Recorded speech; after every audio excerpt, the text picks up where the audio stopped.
farm, family, community. This is Midwest Farm Weekly. Good morning and thanks for spending part of your weekend with us here at Midwest Farm Weekly. I'm Melaine Wells. In your news headlines today, milk production in Wisconsin during January of 2025 fell about 1% from last year with a total of 2.69 billion pounds. The average number of milk cows during January was at 1.27 million head. That was unchanged from last month but down 5,000 from January of 2024. Monthly production per cow averaged 2,130 pounds. That's down 5 pounds from last January.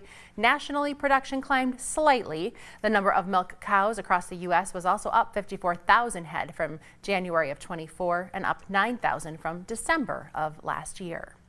Farmers across the country are already facing freezes for federal funding under the Trump administration. They have issued an order pausing funds on federal loans and grants, including some USDA programs that farmers depend on. One farmer in Iowa shares his concerns with us.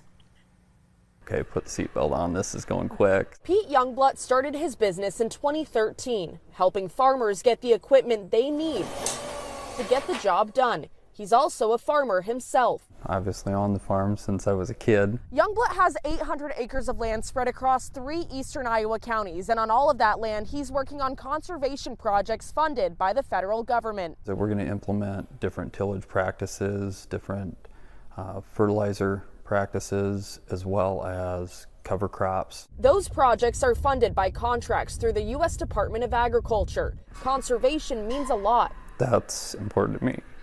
To Youngblood and his family. I want the land to be there, going through the generations. Youngblood says he gets reimbursed for those projects after they're complete. But now, I mean, it's thousands of dollars that we're waiting on. He's unsure where that money will come from. It's definitely questionable going forward. The Trump administration issued an order pausing funding on a range of federal loans and grants. That includes funding for some USDA programs. If they cut the funding for them, then that's not there, and then it's less enticing for guys to actually utilize them and do a better job. KCCI reached out to the Iowa Department of Agriculture and Land Stewardship about the potential impact on farmers. Communications Director Don McDowell says the department is actively seeking clarity from the USDA on their plans and that the state is anticipating more guidance soon. McDowell also says the department continues to see strong interest in and demand for soil and conservation and water quality programs, and that he expects momentum to continue to build for those projects. We've got everybody's interest in mind. Youngblood hopes the Trump administration will take a closer look at rural conservation programs. We want to be as efficient as possible, and we want to do what's best for the ground that we live on and take care of. The funding halt has also stopped payments for some scientific research and climate-smart agriculture, and many people say that hurts sustainability efforts for U.S. farmers. It has also sparked some backlash from House Democrats and concerns among farmers who are relying on that federal support. Professional Dairy Producers Annual Business Conference is coming up in March. I had a preview of the agenda and some networking opportunities. So on Wednesday, you're going to lean in some political analysis as we talk through the changing powers that didn't happen just here at the U.S., but some of our major political partners in trade, they had some shifts as well. So what does that mean? What does that mean for our markets when we talk with Dan Bossy? What could that mean? What could that look like? And then that third partner that loves to throw that wrench in is the weather. That most unpredictable one of all of them is, what does that mean? So we'll play through some of those what ifs as well. And again, that'll be on Wednesday, March 12th in the general session.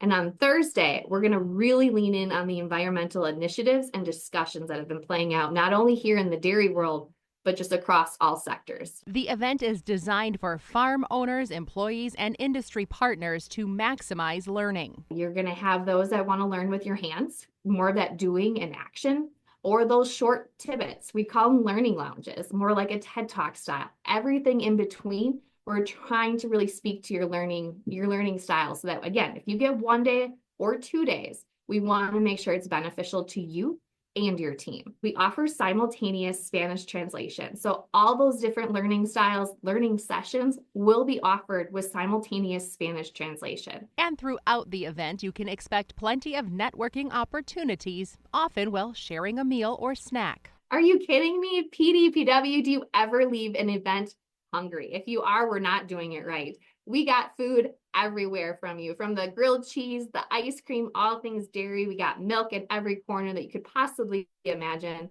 So definitely lean in, take those opportunities. We have dedicated time to spend in the Hall of Ideas where you do just that.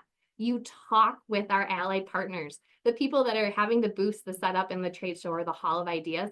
Talk to them, learn about their new ideas, the new technologies that are out there and available to you. But then also, again, find those new faces, find those old faces, and reconnect. The PDP Business Conference is March 12th through the 15th. I hope to see you at the Alliant Energy Center in Madison.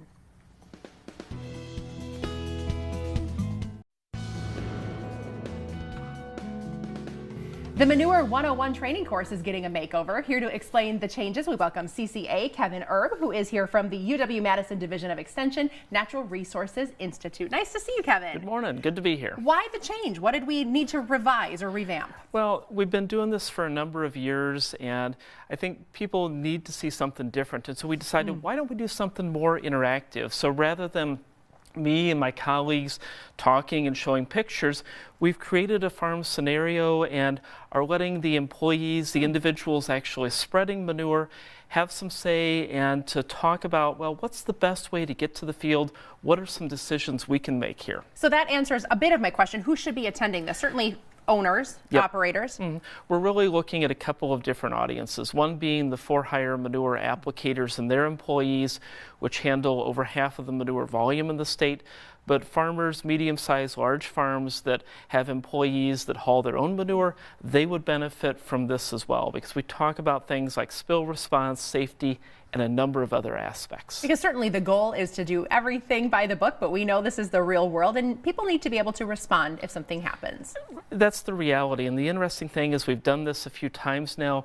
We can give people the exact same scenario, this exact same map, and people come up with totally different solutions, and that's okay because there's a lot of different ways of looking at things. So walk me through what we're seeing here and the scenario. I know it's going to take longer at the event, but give me a little demo. So basically what we're saying is that a farm has purchased these particular fields and has decided to build a temporary manure storage where they can move manure when they have time and then land apply it out here to the field. So the first scenario is where you're actually using a cotton ball here, asking folks, where is the best place to put this particular manure storage? So thinking about things like, I've got subdivisions over here. I've got some other farms here. I've got a state highway. I've got town roads. I've actually got a wedding barn down here. So where's the best place to put this given all of those considerations? And I'm eyeing up 19. Okay, so we'll go ahead. Is that a wrong answer? Like I said, there's really no wrong answers here because people are going to think about, okay, so you've placed it here at 19. The next thing we're going to look at. We're pretty close to a waterway, I'm noticing now. We are. And so that's one of the things that we've got the little slips of paper here for. And so let's say that we're going to be spreading, and I actually have a small stream here in field 19. I'm changing my mind. I'm going over here. But we'll stick with field 19. And let's just say that. I'll move this to the side here. Let's just say I've got a 300-foot setback. Then I can estimate with some dry erase markers, here's how much of the field I can actually spread. And so I've got it here. I want to go maybe to this field or this field. What's the best way, assuming I get permission from the neighbors, to actually lay that hose in a safe manner to get it there? Thinking about how do I cross those roads? What are my neighbor concerns? Obviously here I'm placing it right on top of somebody's house, which I wouldn't do. I'm going to need another booster pump, Kevin. Exactly. Well, it depends on the slope. You can tell we talk about this a lot at home, at our farm as well, but I love this hands-on lesson. And so there's 6 or 7 different scenarios. We'll go through everything from placing the pit, figuring those setbacks, neighbor considerations, looking at, okay, I have an accidental spill. What are the steps I need to take to keep it from getting to the waterway? And I think One of the neat things we've done here, and your viewers may not be able to see it, but we've outlined the fields in blue because we find about 10% of the ag audience the males have difficulty discerning certain colors. And this particular shade of teal can be seen just by about everybody. So we've kind of been thinking about that accessibility feature here as well. Wonderful. Talk about the different opportunities people have to attend. You have them all over our area, even a couple of Spanish language opportunities. Yep. So typically we do 5 or 6 of these a year here in Northeast Wisconsin. This year we've got almost a dozen scheduled within the viewing area here. Really a neat opportunity. Takes about 2.5 to 3 hours. We've got an evening session scheduled in Chilton, daytime, several other locations from western Shawano County, Kewaunee, Chilton, down south towards Jefferson as well, other parts of the state. Last year we piloted a Spanish version of the old. This year we've got 2 locations where we're going to be doing it in Spanish because we've a number of Hispanic employees, and having it in their language where the technical terms are better explained, we think is going to be more effective. Well, even if you've been doing it for years, it's always a good time for Manure 101. Kevin, thank you for being passionate about the industry and always updating us on what's new. We'll have a link to sign up for the courses on our website in the Midwest Farm section of wearegreenbay.com. Good morning. I'm Storm Team 5 meteorologist Alexis Staniak. After such a mild week across the Midwest, most of the snowpack and snow that's been left on the ground has melted. About a trace has been left over here for Northeast Wisconsin. And for the season so far, we haven't really seen these numbers go up too much, as we have definitely been lacking in the snow for the past week. About 33 inches of snowfall accumulation since the start of the season here in Green Bay, still into the single digits over into central South Dakota, whereas we're closer to having accumulated about 2 feet of snowfall into central North Dakota. So many numbers are still below average for this time of the year. And while we are in the new month of March now, this is picking up for the end of February. Green Bay slightly above where we should be for precipitation for the month of February, and most of the Midwest is close to average. And so far for the entire year, we haven't seen too much liquid precipitation come through for at least the northern half of the Midwest. We've accumulated about 1.5 inches of liquid precip since the start of the year here in Green Bay. Now, as we move throughout the next week to 2 weeks, looks like the eastern half of the Midwest should see above average numbers, whereas some places closer to the Great Plains could see more below average numbers. And then further towards the west coast, likely we'll see a good amount of above normal numbers for precipitation. And NOAA has released its March through May outlook. Looks like most of the northern half, at least of the Midwest, will stay above normal, where the south and western parts of the country will be below normal. Now, throughout the next week to 2 week stretch, it looks like a good majority of the central part of America will also see above average numbers for temperature. We are likely to stay in this warmer part as we start off the new month of March. However, NOAA has released its outlook for temperature for March through May, finishing up winter and heading into spring. Looks like places south of the Midwest and further east will likely see above normal numbers, whereas here in the Midwest and then further into the north and west part, so closer to the Pacific, we do have the chance to go either above or below for those numbers. Now, as we head through the rest of this weekend, we will stay quieter with more sunshine. Our next round of mixed showers doesn't move in until we start off our new work week. That'll continue through Tuesday, eventually exiting by the time we get through late Wednesday. That'll be a good system to keep our eye on as we move throughout this new work week, and then looks like we should be quieter by next Thursday. Stay with us. More ag news coming up after the break.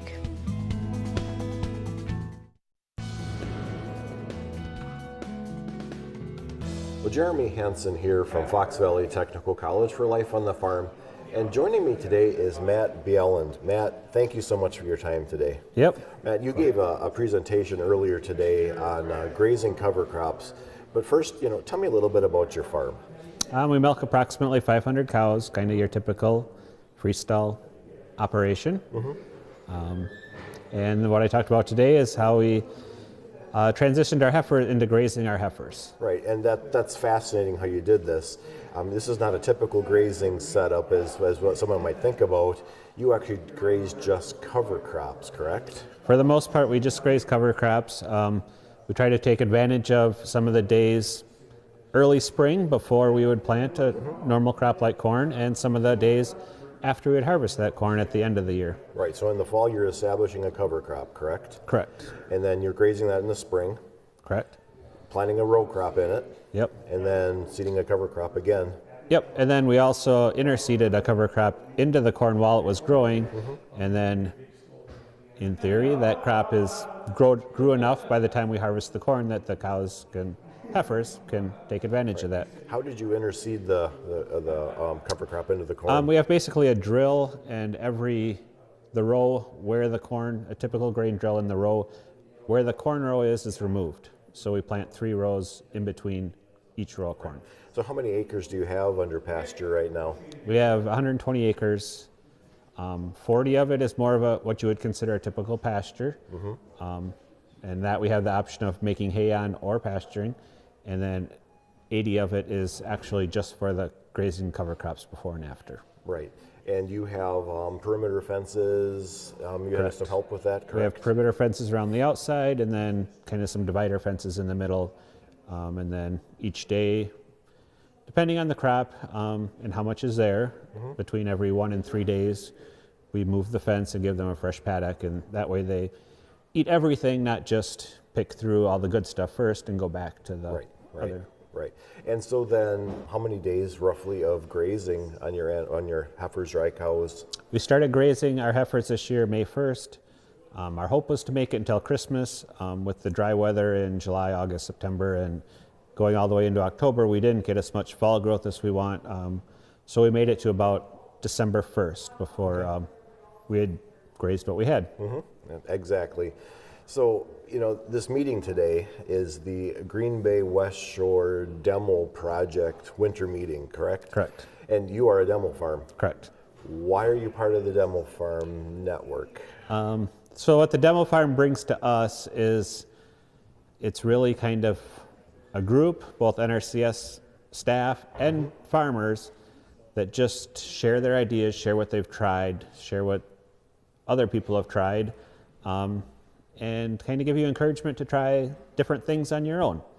So you may, I use the example, you may have seen a YouTube video of somebody in Illinois that did this, and oh, that looks like it'd work, and you maybe come back to this group and say, hey, what do you think of this? And somebody that has some more experience might say, that would probably work, but maybe you should think of this species instead of this species, or being in our climate versus that climate, or kind of thing. So it's a sounding board, it's a communication to kind of learn off of each other's experiences. Right. Matt, thank you so much for your time today. I really appreciate listening to what you had to say today.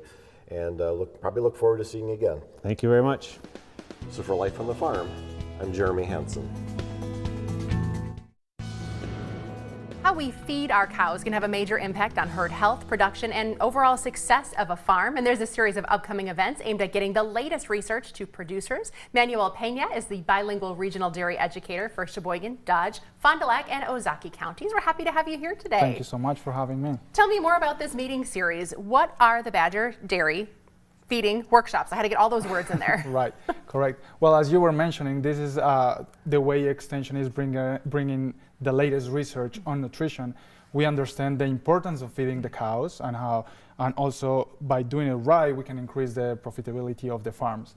So we want to bring experts on this topic to talk to the feeders, the people who's involved in feeding the cows, to make their job better or understand it better too, and increase that milk production that we all want. So that answers a bit of the next question, but who should attend this meeting? Yes, well, anyone involved in feeding the cows, but also anyone interested on it. But people that feed the cows, people mixing the diets, the herd management people, but also anyone who wants to understand better. Feeding the cows is probably one, if not the most important activity in a dairy farm, and we want to talk about it to understand it better. So anyone who is willing to understand it better, then should join those meetings. Talk a bit about your background, and it brings that Spanish language component to the table. Why is that so critical? Right. Well, yeah. Well, I'm from Colombia, South America. My mother language is Spanish.